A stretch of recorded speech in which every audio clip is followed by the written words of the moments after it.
Greetings, mortals. I am Natas, one of the rulers of the underworld, or specifically the ruler of Manga Hell. And today, we'll be reacting to the newest chapter of Welcome to Demon School, Iruma-kun, chapter 262, titled Friend or Foe.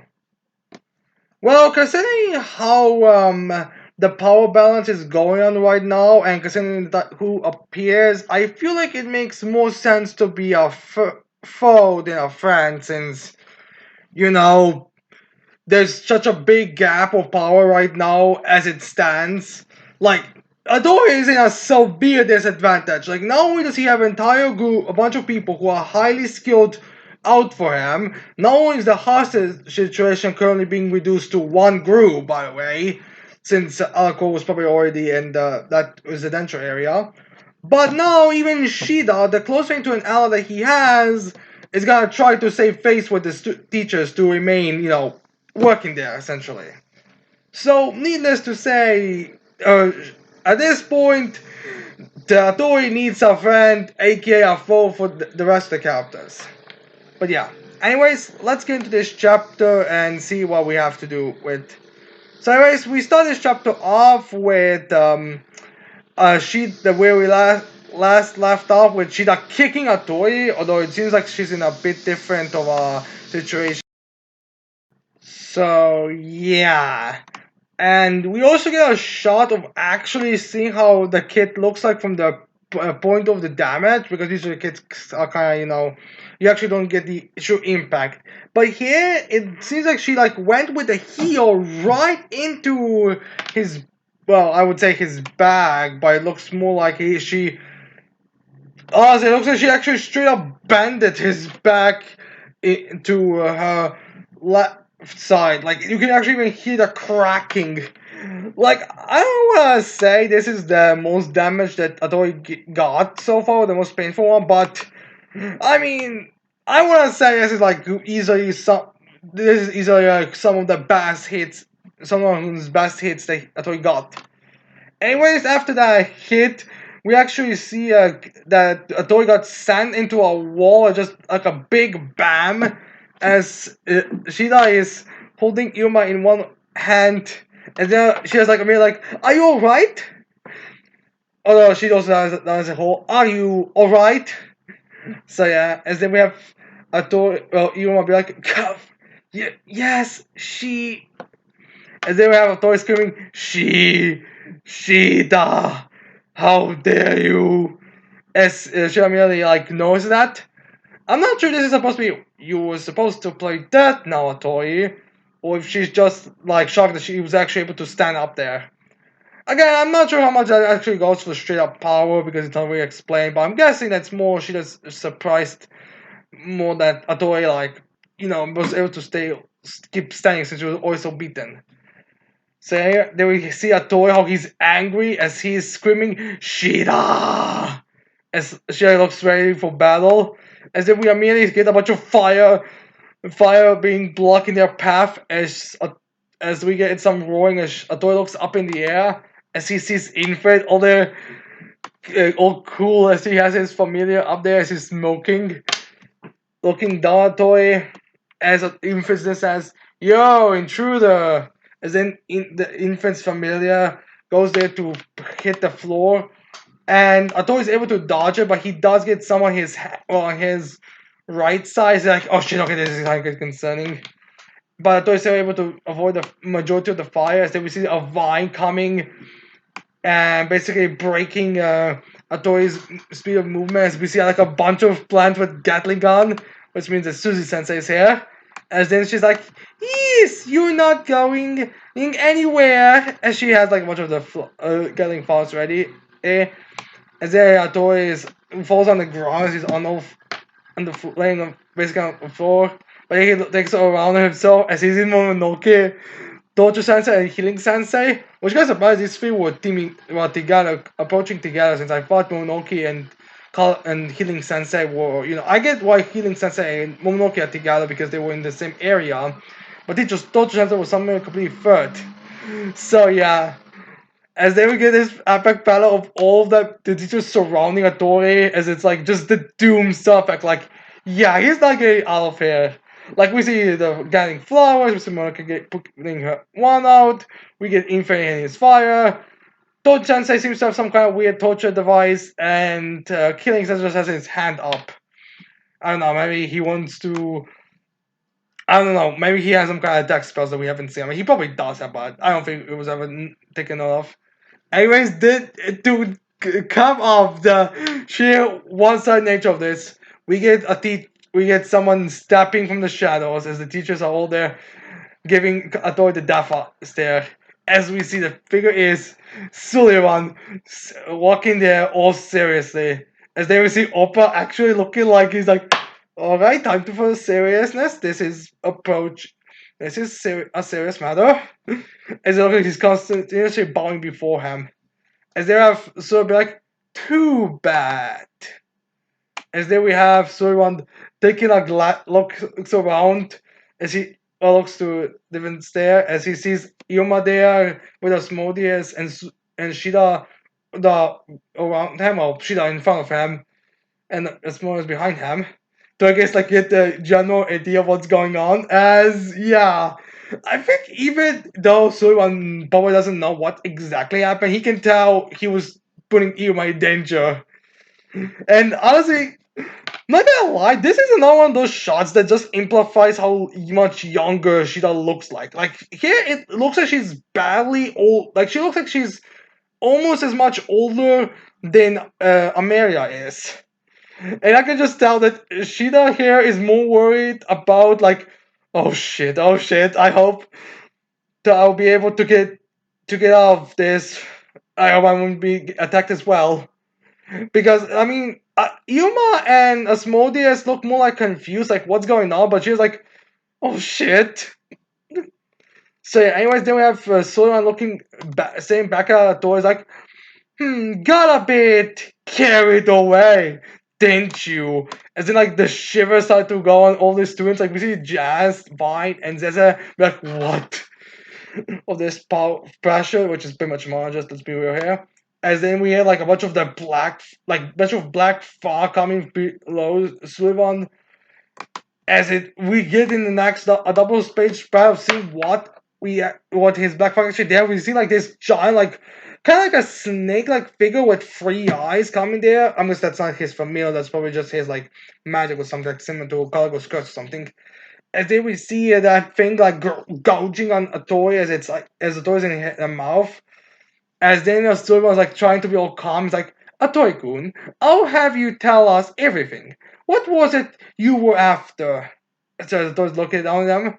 As then we get we have someone saying, we have plenty of time and plenty of ways to making you talk. As then we see Toy just like pulling up one of his device he had in his hand.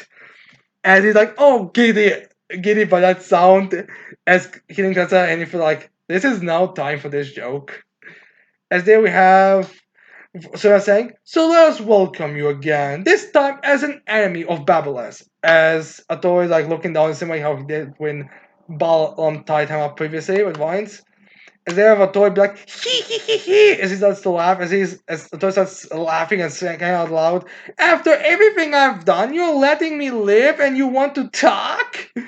So even I mean to be fair, all you did was kind of beat up well actually you did try to legitimately kill for five students, you did try that, so I guess that does make sense why he would think of that highly. And then he could just laugh as then it's always like, this is why I hate the current netherworld and all of its demons. And then he's so laughing that even though he's like restrained, he's like even moving a bit with his legs, like yeah. So yeah, it was Tojo saying, get fucked. So yeah. As then we have a Toily saying aloud, the Kara himself said that you could never become the Demon King. You are cursed man! Is there we get Sullivan get like a trigger activated, like that's like he has like the next expression of him is like, oh, you just wrote your own fucking death warrant with that statement meant. As there we as we get a bit of a flashback, we see here we see Dalkira's fingers as they are dripping a bit of his blood. As we see Sullivan on the ground, he has his servant outfit. as he's like holding his hat as there's like I guess bleed blood as Dalkia is like saying blood on his spine or something like that. As he's like holding it something. I'm not sure what this is exactly supposed to be implying that like Silva get hurt or something, he get beaten, or did he like piss Dalkia up and the kid's not healing him? I don't exactly know. Maybe the kid's just giving him a curse or something. Maybe he knows something that he's not allowed to tell, and that also has something to do with him not becoming the demon king. But yeah, it's a bit confusing on exactly what that refers to. As there we immediately get to come back to the present, we have Sylveon like trying to I guess choke Atori out like see like we see that black cloud just going around Atori's neck. As then we like even he's like panic. I guess even he didn't expect him to sure go for the kill now. As then we get like a bit or white areas and Oppo notices this. They're like, Suliwan Sama, as he's like trying to calm him down, which is something that Oppo never really does. Like, I think this is the first time he has like a really like serious panic face. Like, even when it's comedy panic, he usually has like a very stone cold face the same. But he's like, stop it, Suliwan Sama. Like, you are doing this is not necessary. But then we get like a big oomph there, and everyone is there like trying, they are trying to get being hit by something. And as far as like gong gong, it's falling down. As then we get like everyone that guy bit on the, then we get like a slam as they be like pushed down as well as also holding his ears. As then we get to the teachers as uh Eva's like, what is that? I can't move, going. As they're falling, starting to fall down, we see the Toji senses only on his knees, not sure if healing senses as well as his knees. And someone's like, a spell? What is that sound? Going. As then we have a sort of a notice that sounds, then we get like a crack, as then we see from the ceiling a big circular thing happening as it's crashing down. As then we see Poro, the guy who was in the whole competition, the musical festival thing they were having, falling down. The one who also gave person that those like charms that he has, as he's falling, crashing down on the floor, and he has this like really epic pose as he's completely fine. As then we have Sullivan looking like still serious as before, as opposed like Chisei, hello, just saying hello. As then opposed like Sullivan, and yeah, this is the end of the chapter. So Paul enters the scene. Now I'm guessing that Paul is here to help Atoy, or maybe to get Atoy out or something to that degree, because I don't really like get why would Paul be here to be included here when if there's not gonna be like some kind of way for a toy to escape. Because one thing, all right, we already know that Poro got in contact with Baal and his forces, because that's like how the ending of that musical festival I was like this ominously leaving with them. So it does make sense. So we know he has some connection, although I do believe again he gave those pins. So I do have to question on that front how things are going. But yeah, Bo is here, and we are, well, stuck wondering what's he gonna do. I could see, like, I'm sure that someone's gonna question, Paul, so what are you doing here? Paul, someone, is going on? So I do feel like Paul may get, like, come here. Maybe there's gonna be, like, some BS explanation. Like, granted, we don't need to go into a straight up fight here. Maybe Paul just showing up because, I was asked to help Ball or someone or something was asked to help because apparently there are some people with demons return to their true nature, and I heard that he was here and I came here.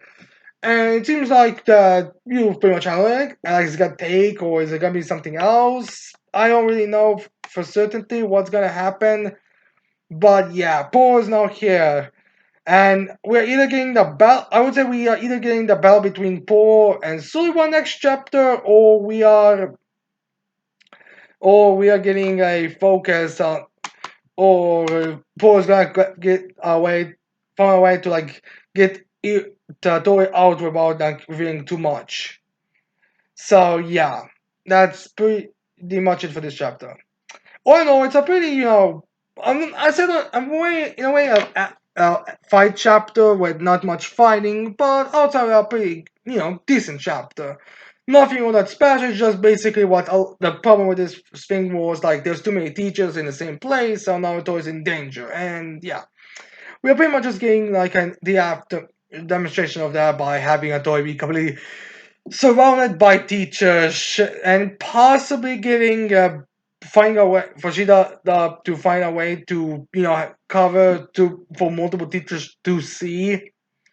But yeah, that's pretty much it. We also get some interesting little bits about potential history and the past with uh, Dalkira and all that. So yeah, that's gonna be a backstory at some point, but right now we don't have it, so we have to wait and see how that things go on that front.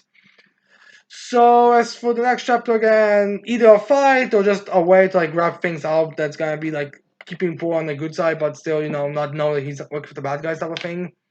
So yeah, that's pretty much it for this chapter.